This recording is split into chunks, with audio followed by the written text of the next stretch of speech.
Welcome to Nac Edition. I'm Nick Walker. Today we'll find out what crime the community has been dealing with, why the students of SFA want more time in the library, and later we'll learn about the cleanup of local cemeteries. For this and more, stay tuned.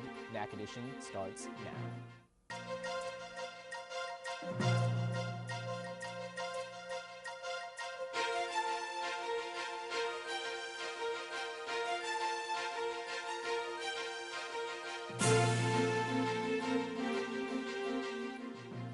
Students are speaking up to make their primary studying resource more of a convenience. Last week, there was a petition for the library to open up for 24 hours. Let's take a look. Students are finally speaking up for their right to be able to study for 24 hours in the library. Last week, there was a petition held where students protested for their right to be able to study for late hours. I'm Elena Walker. Let's get a look at what happened. When news got out that students would be allowed to sign a petition in the hopes of opening the library for 24 hours, students jumped right on it, and the media took no time in covering this matter. Students also stepped forward to voice their opinions on why they thought it would be a good idea for the library to be open for 24 hours. I mean, it would be a good idea simply because of the fact that those who necessarily have late jobs, such as myself, would have more time to come in the library and get our studying situated. Like, for example, I get off at 9:30, 10 o'clock, and by the time I go eat and take a shower and prepare myself for the library, I would only have an hour left. But if it was open 24/7, I could start at a good 11 o'clock, maybe leave around 1, 2 o'clock in the morning, then I'll still be good, you know. I wouldn't be at home procrastinating and not studying. Although having the library open for 24 hours could be a major advantage for students, it could also be a major disadvantage for them, as opening the library for 24 hours is speculated to have an increase in their tuition, and the protest results are yet to be confirmed. I'm Elena Walker for Nac Edition. For some, Halloween was full of candy and costumes. Others weren't so lucky. 8 people are dead and 11 others injured in the aftermath of a man that drove a pickup truck down a crowded bike lane in Manhattan on Halloween Day. Last Tuesday, the police identified the man as 29-year-old Saifullah Sapayev, a Uzbekistan native. Sapayev rented a Home Depot truck just hours before what officials are calling an act of terror. After plowing through the bike lane for roughly a mile, the truck smashed into a school bus, where Sapayev proceeded to jump out and run along the highway, waving a pellet gun and a paintball gun. Officer Ryan Nash was able to take him down with a shot to the abdomen after Sapayev shouted, "God is great," in Arabic. He was taken to the hospital and remained in critical condition through the evening. Notes written in Arabic indicating Sapayev's allegiance to ISIS were discovered when investigators searched the rental truck. He had also been on the radar from federal authorities for an unrelated investigation. Officials continue to investigate. Among other hearings in Nacogdoches County Courthouse in the corner of Main and North Street, an assailant has been sentenced to life in prison. The 145th Judicial District Courtroom, held by Judge Campbell Cox, found a 50-year-old Nacogdoches man guilty of beating another man with a baseball bat and robbing him on May 2, 2016. They sentenced him to life in a Texas Department Criminal Justice prison. The jury trial for Vincent Lee Latham sentenced him with first-degree aggravated robbery. Back in June, a mistrial was declared in Latham's previous trial after a jury was unable to reach a unanimous decision about Latham's guilt or innocence. According to the arrest affidavit, a Nacogdoches PD officer responded to 1000 block Martin Luther King Boulevard on May 2nd in reference to the report of an aggravated robbery. The alleged victim told the MPD officer that he had been riding his bike to work when he was jumped by 2 people who began to beat him on the head and hands with a baseball bat. The MPD detective took over the case and learned that the stolen debit card had been used in several locations in Nacogdoches. Later on, that detective learned the alias of Latham, who was named School. That led him to pursuing a warrant for his arrest. To get more information on the trial, you would have to send in a request on the Nacogdoches County Courthouse's website. An innocent bystander was gunned down on Friday night during a robbery at a Dollar General store in Lufkin. This was the site where the armed intruder entered the store at 1401 Kirk Drive, armed with a handgun. Surveillance video from the location in a quiet area of Nacogdoches' southern neighbor has not been released as police determined it too graphic. Killed was a 31-year-old Doris Kendall, who was the checkout desk counter clerk at the time of the robbery. It was just before 10 p.m. that Kendall was shot at close range less than 4 seconds after the suspect entered the building. Kendall was transported to St. Luke's Health Memorial Hospital, where he was pronounced deceased. The suspect fled on foot before store employees would comply with his demands. This week, the store returned to business, but the perpetrator remains at large. Police say the suspect is a young, slender, lightly complected black male, roughly 5'10". Anyone with information that may lead police to identifying the killer are encouraged to call the Lufkin Police Department at 936-633-0356 or at Crime Stoppers at 936-639-TIPS. Cleaning a cemetery may have a creepy connotation when you think about it, but the History Department of SFA begs to differ. To find out what it entails, here's Elena Walker with more. Right here so they can go and volunteer in different community service areas. But what kind of community service areas? Something like a cemetery. Let's take a look at what I found. Every semester, students in the SFA History Department will partake in community service hours by volunteering to clean different cemeteries and nacogdoches. Not only do they put in a lot of hard labor and work, they also learn different facts about different historical figures in this town. Some of the historic individuals who are buried there, such as Thomas J. Rusk or Adolphus Stern or John Roberts, who signed the Texas Declaration of Independence, and many of them all knew or ate with or were buddies with Sam Houston. While Sam Houston isn't buried here, it's a way that everybody can get to know them. This labor has learning perks. I'm Elena Walker, reporting for Nac Edition. It seems that eating healthy means that you have to break the bank. So relying on unhealthy eating habits is the easiest solution if you're on a budget. The SFA nutrition students show us that you don't have to compromise one for the other, but that you can have the best of both worlds. Cooking Matters is a 6-week program which teaches their participants how to eat healthy on a budget. The program at SFA started on October 9th. Each of the classes consist of 2 hours. The first, the participants received a lecture to gain knowledge about the eating patterns, food groups, and meal planning. On the second hour, the participants get into groups and learn how to cook a healthy meal. The program not only benefits those attending the class, but gives the nutrition students real-world experience. The Cooking Matters program is only offered during the fall semester. The students that take part of the community nutrition class use their sources to create awareness of the options that are available in order to lead a healthier lifestyle. Cooking Matters is possible thanks to the partnership with East Texas Food Bank. This year, the program is open to SFA employees as well as the Nacogdoches community at large. The program will continue until November 13th. For more information, you can call 936-468-6056. After the break, we'll hear about the Office of Multicultural Affairs celebrating an anniversary, also the new health providers at the Memorial Women's Health Clinic. Nac Edition will be right back.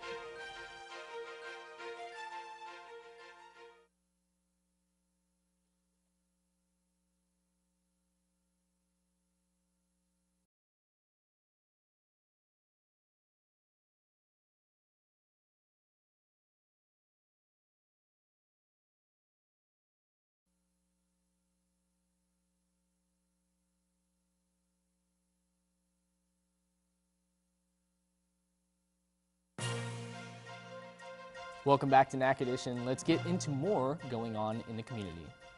The Office of Multicultural Affairs celebrated this past week their 25th anniversary here at the SFA campus. Jesse will tell us more. The Office of Multicultural Affairs has been part of SFA for the last 25 years, creating a space where everyone on campus can feel welcome and included. Veronica Beavers is the current director of OMA. She tells us how OMA started in the SFA campus. We started back in 1991, 1992. There was a student who wanted to have a multicultural center on this campus and felt that there was a need. So he started protesting in 1991 to say we need this, and the university listened to him and got with him and kind of figured things out. In 1992, the Office of Multicultural Affairs was established. The celebration started early on November 1st at 11 a.m. in the Baker Patillo Student Center. OMA had giveaways such as yo-yos, t-shirts, and water bottles. They also had a photo booth. Later that day, the celebration continued with the main event from 3 to 5 p.m. Some of the organizations that are endorsed by OMA performed during the event. But that was not all. They had food, prizes, and guest speakers as well. To learn more about OMA, you can visit www.sfasu.edu/multicultural. I am Jessie Valladares for Nac Edition. Someone definitely let the dogs out, as the East Texas Working Dog Association hosted the 2017 Dog Fair. Calling all dog lovers out, there were many dogs and puppies in the attendance at the fair this weekend, such as corgis, Rottweilers, pit bulls, and various breeds of terriers. The fair was held at Bonita Creek Dog Park. Dog contestants were held to show off not only your dog's ability, but also the capabilities of the owner. Contests include a costume contest, longest tail versus wiggliest tail, wiener dog races, and a special contest called My Dog Will Eat Anything.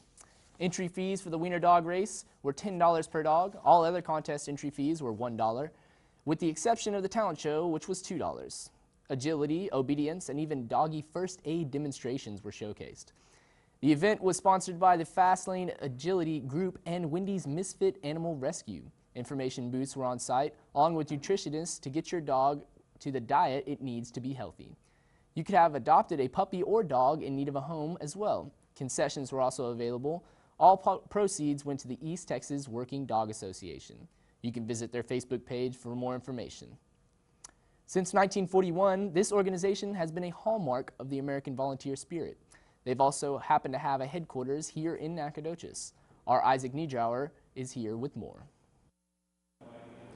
It's a typical Monday night right here at A.L. Mangum Junior Regional Airport in Nacogdoches, Texas, and right here, the home turf of the Texas Wing Civil Air Patrol. The organization, founded in December of 1941, less than a month before the attack on Pearl Harbor, may no longer have the same mission.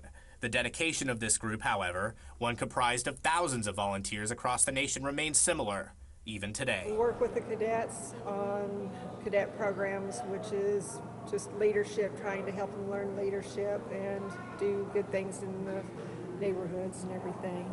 We also work on teaching them how to fly and getting them used to airplanes and emergency service. Those three missions, aerospace education, cadet programs, and emergency services, are what Civil Air Patrol is tasked with today, as they operate as the official auxiliary of the United States Air Force.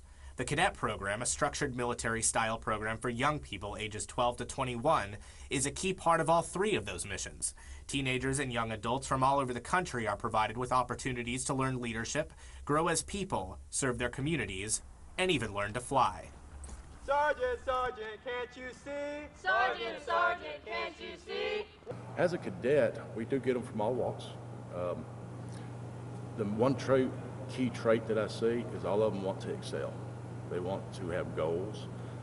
Some of them might want to go in the military. A lot don't. A lot of them, like our cyber patriots, our computer systems that we teach them. And some of them just like the camaraderie and the friends that they make. Civil Air Patrol has changed a lot since volunteers strapped bombs on private planes to sink U-boats off American coasts during World War II. But crews of volunteer pilots and ground teams are still assisting their countrymen every day, as they assist during times of natural disasters and aviation accidents. And right here in Nacogdoches, Texas, those three missions are alive and well. In Nacogdoches for Nac Edition, I'm Isaac Niedrauer. Last Thursday, the Women's Memorial Health Clinic showcased some of the new providers that have been added on the list of excellent medical staff in the community.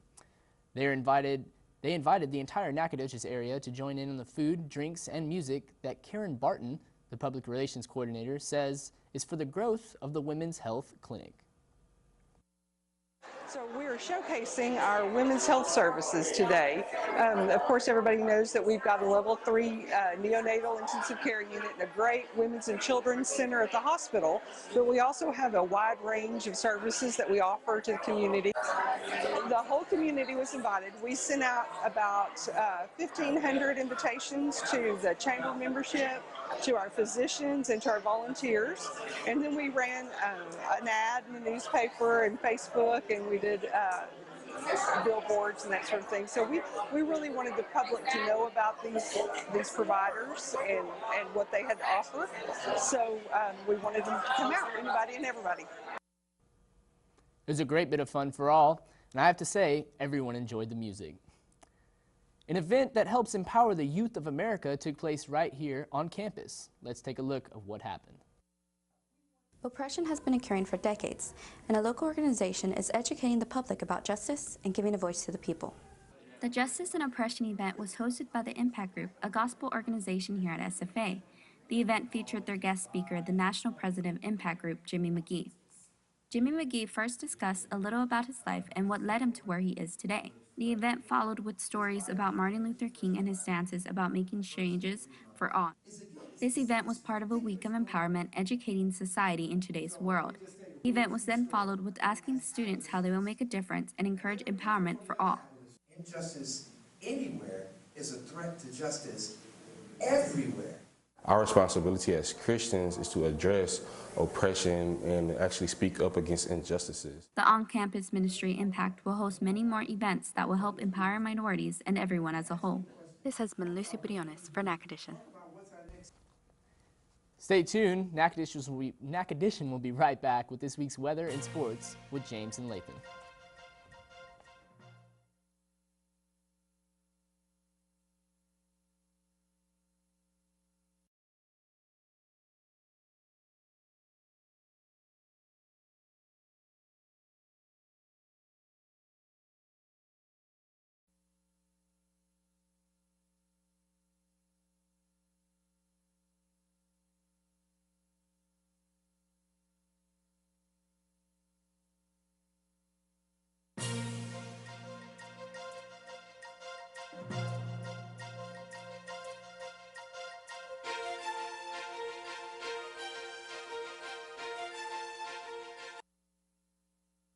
Let's take a look at the national weather.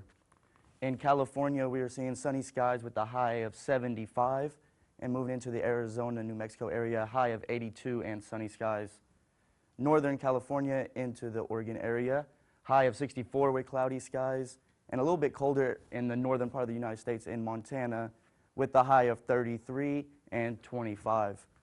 When we move into the eastern part of the United States, we are seeing storms and clouds throughout most of New York and Ohio area, and in Atlanta, high of 64 with a lot of rain.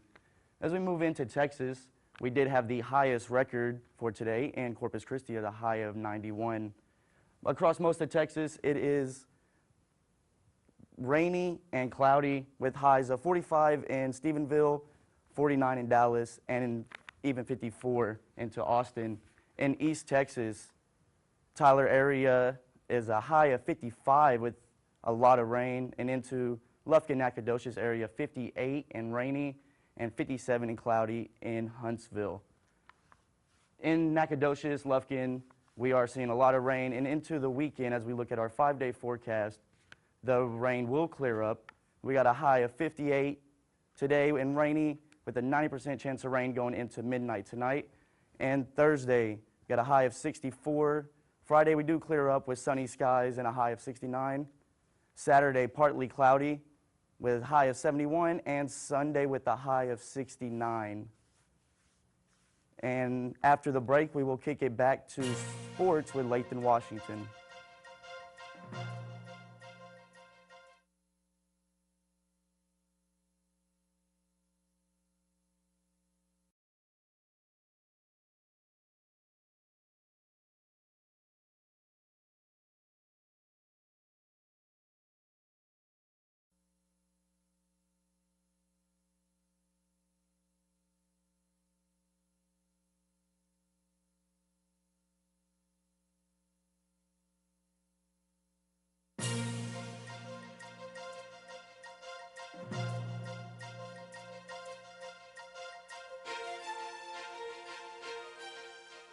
Welcome back to Nac Edition. I'm Lathan Washington.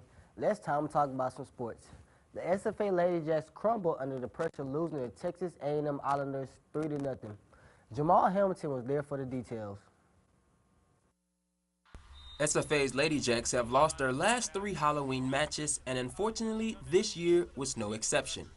In an embarrassing defeat, Texas A&M's Corpus Christi Islanders blow out the Lady Jacks. SFA came into this game leading the Southland Conference, but this was not the team we've been accustomed to. They just didn't look like themselves, and the Islanders would definitely take advantage of that. Corpus Christi got off to an aggressive early start, going on a 3-0 run to break a 3-3 tie. In the first set alone, the Islanders combined for 16 kills and led by as much as 11 points.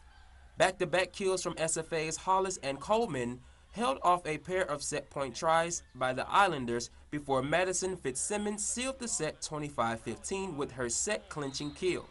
The Lady Jacks seemed to come alive late in the second set, but a bit too late.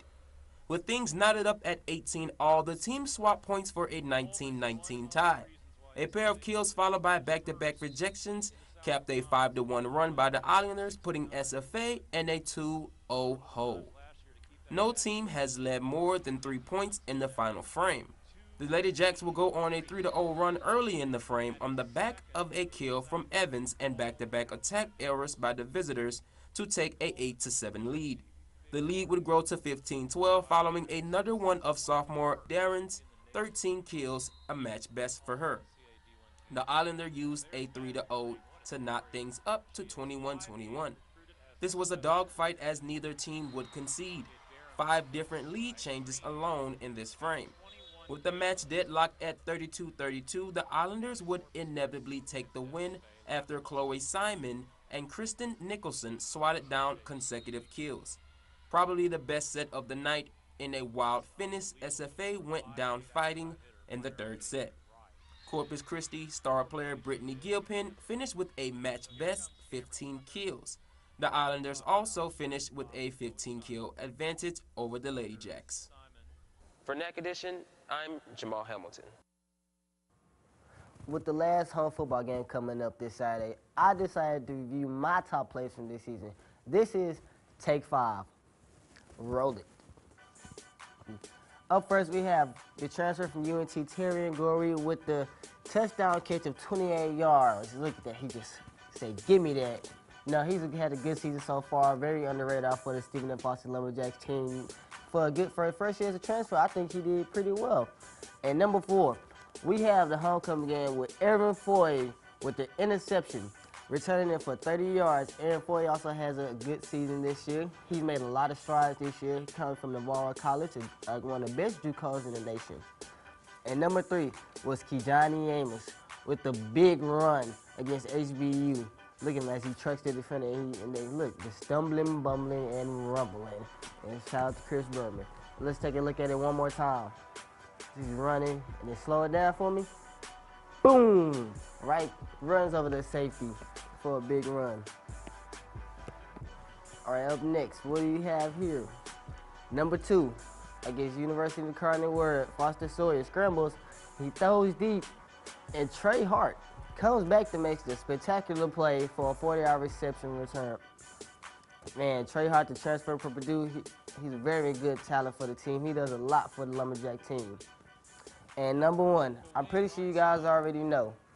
So I'm just going to let the commentators take over from here. Jacks have it double covered. He throws it into triple coverage. Jacks with an interception. And Now a return. 8 seconds left. Up the field to 50. Oh, at the nice 40, block. Big block. At the 30. At the 20. 1 second. Time is out. Alize. Touchdown! Touchdown! Win it! No time left! No time left! Alize Ward with the catch. No time left on the clock. So that was Take 5. Shout out number 1, Alize Ward, for number 1 catch. Now I'm going to kick it back to you, Nick.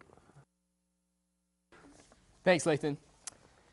This week, the community has brought together a particular event in a parking lot. Let's learn more about it. The community parking lot sale took place on the corner of Linwood Drive and South Street. It will be hosted by Nacogdoches Restore and Habitat for Humanity, a charity organization in Nacogdoches. The community can shop, donate, volunteer, and organize, as their principle is for everyone to deserve a decent place to live. This Saturday, they held the community parking lot garage sale. This event was free for the public. The community parking lot will have many vendors and a 30% store-wide sale. They offered family fun activities and Frito pie. Some of the items being sold were clothes and dishes from glass to wood. They also had some home decor knickknacks. The community were sitting and enjoying the lively atmosphere while others were looking around for any good deals. Other vendors not affiliated with the store also had chance to sell their own items. The event brought the community together for a cause to help others. If you're interested in donating or volunteering, you can visit their website at www.habitatnac.org. Well, that's all we have for this edition of Nac Edition. For the greatest city, the littlest city that thrives, it's a great day to be alive. We'll see you next time.